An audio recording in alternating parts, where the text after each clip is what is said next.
ఉన్నాయి.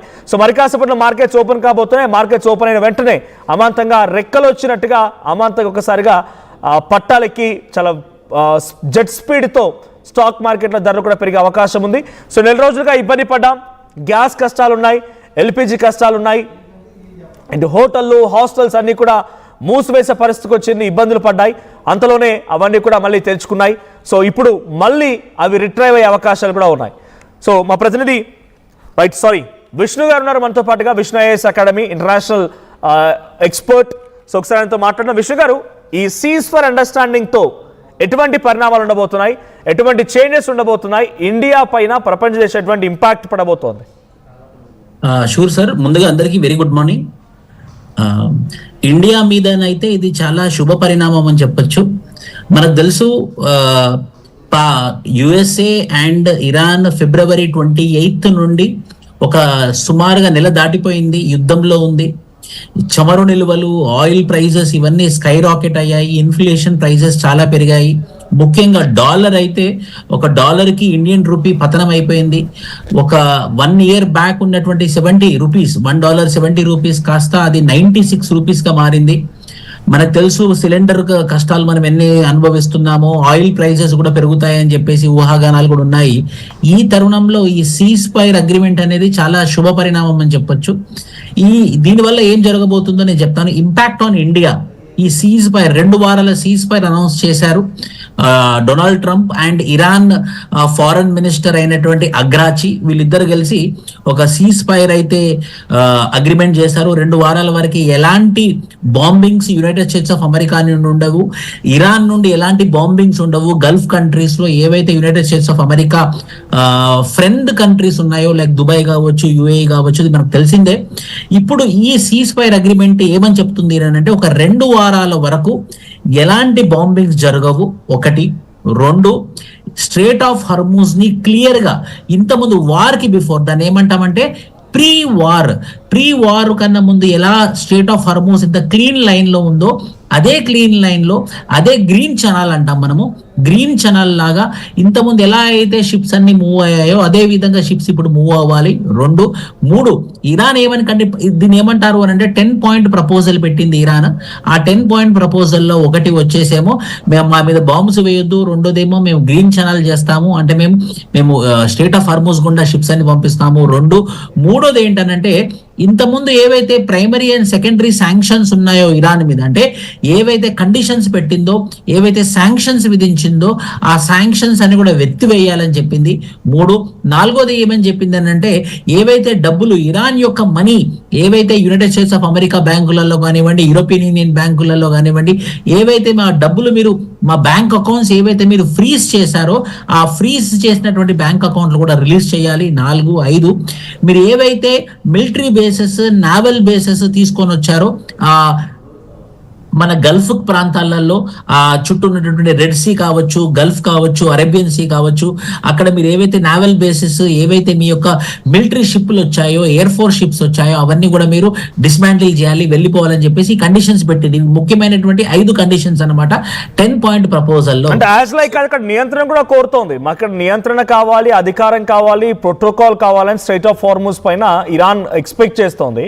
సో అలా అంటే ప్రతి నౌక కూడా అటువైపు నుంచి వచ్చేటువంటి బల్క్ క్యారియర్ కానీ, క్రూడ్ ఆయిల్ క్యారియర్ కానీ అన్ని కూడా ట్యాక్స్ కట్టాల్సిందేనా? దీని అర్థం అదేనా?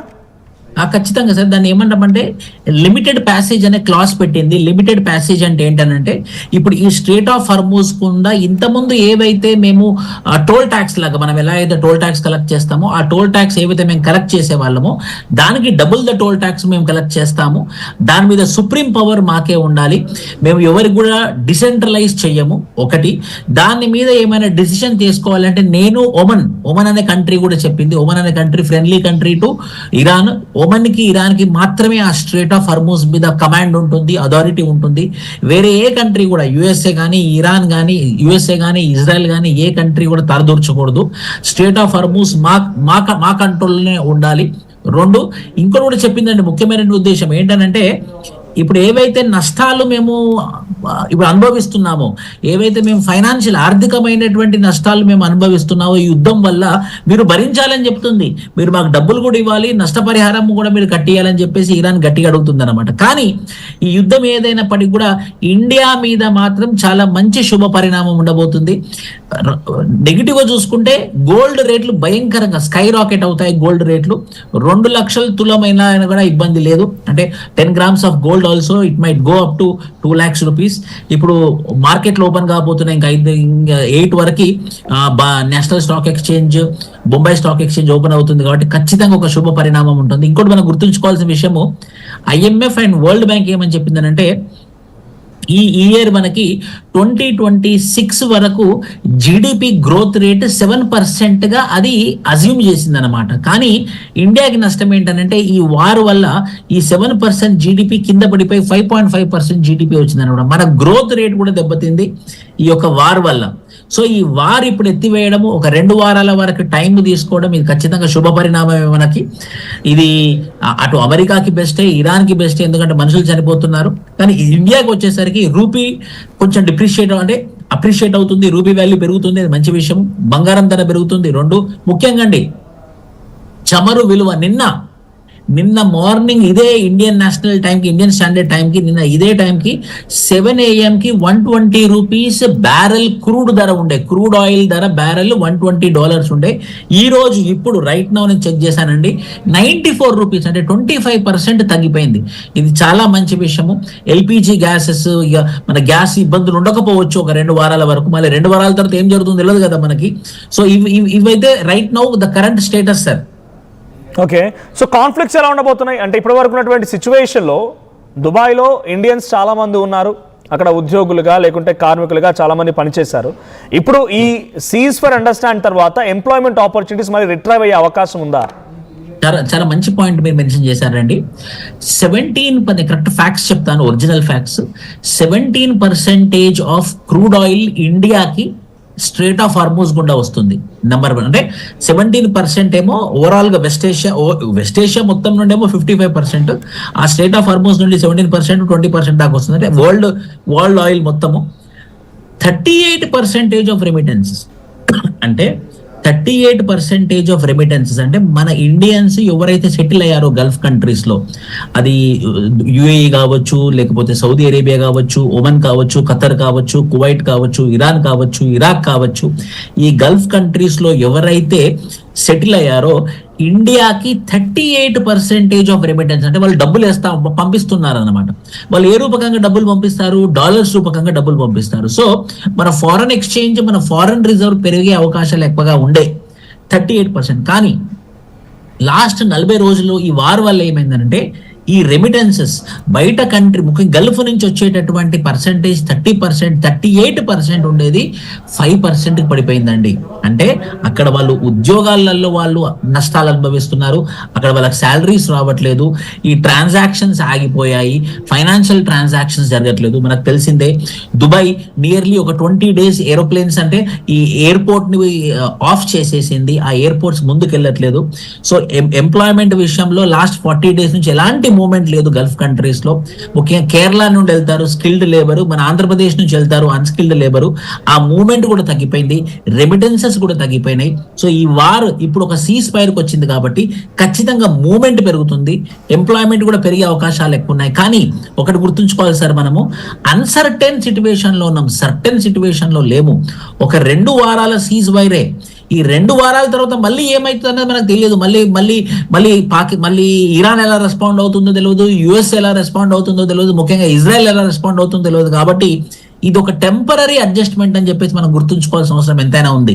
ఈ 2 వారాల తర్వాత ఇదే కంటిన్యూ అవుతుందన్న గ్యారంటీ లేదు. కాబట్టి మార్కెట్ సెంటిమెంట్ ఈ రోజు రేపు ఒక వారం రోజులు మార్కెట్ సెంటిమెంట్ ప్రాపర్ ఉన్నా కూడా, పాజిటివ్ ఉన్నా కూడా అది పర్మనెంట్ సెంటిమెంట్ లాగా మనం తీసుకోలేము. ఎందుకనంటే ఇది ఒక టెంపరరీ అడ్జస్ట్మెంట్, 14 days అడ్జస్ట్మెంట్. కాబట్టి సో మార్కెట్ కదా సెంటిమెంట్, ఎంప్లాయ్మెంట్ పెరుగుతుందని గ్యారంటీగా నేను చెప్పలేను సార్, ఉండదు గ్యారంటీ. ఎందుకంటే ఎప్పుడైనా కూడా మార్కెట్ ఎప్పుడు బస్ట్ అవుతుంది, ఎప్పుడు ముందుకెళ్తుంది, ఎంప్లాయ్మెంట్ ఎప్పుడు పెరుగుతుంది అని అంటే ఎప్పుడైతే సెంటిమెంట్స్ పాజిటివ్ ఉంటే, సర్టెన్ సిచ్యువేషన్స్ ఉంటాయి, సర్టెనిటీ ఉంటే ఖచ్చితంగా మార్కెట్ బాగుంటుంది. సో ఇక్కడ కృష్ణ గారు మనం ఈ మధ్య కాలంలో యుద్ధం స్టార్ట్ అయిన నాటి నుంచి చాలా సమస్యలు ఎదుర్కొన్నాము.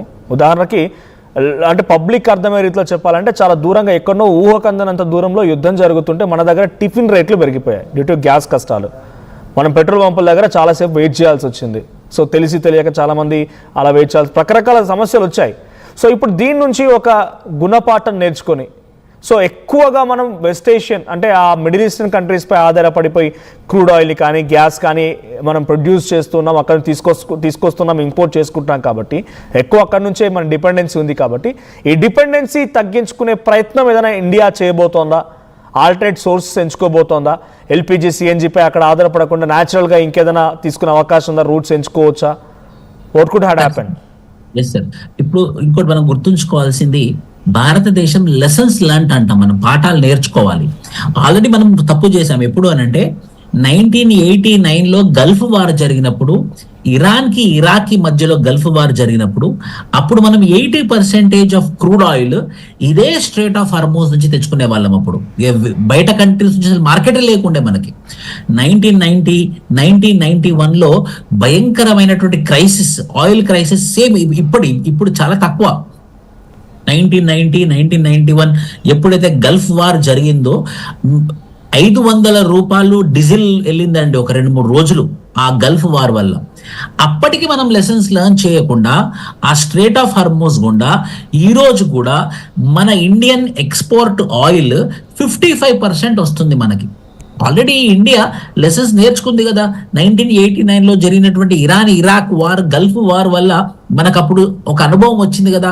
అప్పటికి కూడా మనము స్ట్రేట్ ఆఫ్ హార్మోజ్ గుండా ఆపేయకుండా కొంచెం తీసుకొని డైవర్సిఫైడ్ మార్కెట్, అది వెనుజువేలా కావచ్చు, సౌత్ అమెరికా కావచ్చు, నార్త్ అమెరికా కావచ్చు, రష్యా కావచ్చు, ఈ పలుచోడు మన డైవర్సిఫైడ్ ఆఫ్ ఆయిల్ మార్కెట్ ని చేస్తే బాగుండు.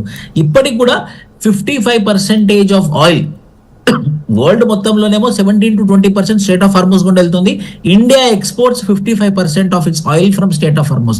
ఎందుకు ఇప్పుడు తప్పు పొరపాటు చేశాం కదా మనము? అప్పుడు ఎందుకు తప్పు, మనము పాఠాలు ఎందుకు నేర్చుకోలేదు? Already Iraq war, Iran war, Gulf war జరిగినప్పుడు మనం ఆ పాఠాలు నేర్చుకొని ఇంప్లిమెంట్ చేస్తుంటే ఈ రోజు మన హాస్టల్స్, హాస్పిటల్స్, హోటల్స్ గ్యాస్ లేక విలవిలలాడాయండి. ఇప్పటికైనా అవకాశం ఉంది. We have to diversify our market. We should not just depend upon state of Hormuz. State of Hormuz మీదే డిపెండ్ కాకుండా మనము వెనుజువేలా నుండి, లేకపోతే రష్యా నుండి, లేకపోతే యుక్రెయిన్ నుండి, పలు చోట్ల నుండి మనం ఆయిల్ తెచ్చుకునేటటువంటి సందర్భాలు మనం చేసుకోవాలి. అలా చేసుకోకుండా మళ్ళీ సరే స్టేట్ ఆఫ్ హార్మోజ్ ఓపెన్ చేశారు కదా, చలో మళ్ళీ మనము స్టేట్ ఆఫ్ హార్మోజ్ నుంచి మళ్ళీ తీసుకుందాము అనుకుంటే అది most unstable area in the world, most uncertain జలసంధి. ఏదైతే మోస్ట్ అన్సర్టెన్ జలసంధి ఇంత ప్రపంచంలో స్ట్రేట్ అంటే ఏంటంటే స్టేట్ ఆఫ్ హార్మోజ్ అని అంటారు. అలాంటి స్టేట్ ఆఫ్ హార్మోజ్ నుండి అరే ఓపెన్ చేశారు కదా గేట్లు, మళ్ళీ ఆయిల్ తెచ్చుకుందాం, మళ్ళీ గ్యాస్ తెచ్చుకుందాం అని చెప్పి